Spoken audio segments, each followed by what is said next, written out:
আসসালামু আলাইকুম। রান্না করবো রুই মাছ, আলু পটল দিয়েছি। এই যে মাছটা সুন্দর করে কষায় নিয়ে উঠে রাখছি। এখন তরকারি বসিয়ে নিয়ে যে মাটির চুলায় রান্না করতেছি। ধোয়া ছিল প্রচুর, অনেক বোঝা যাচ্ছে না, ফোন বোঝা যাচ্ছে না।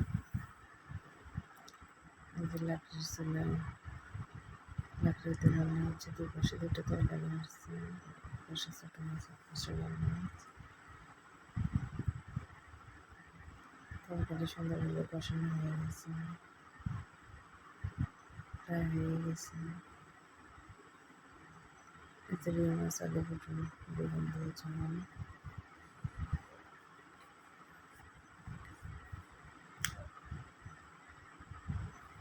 আর ভাত, আর সঙ্গে ছোটো মাছ ভাজি করেছি, ভোলা মাছ ভাজি।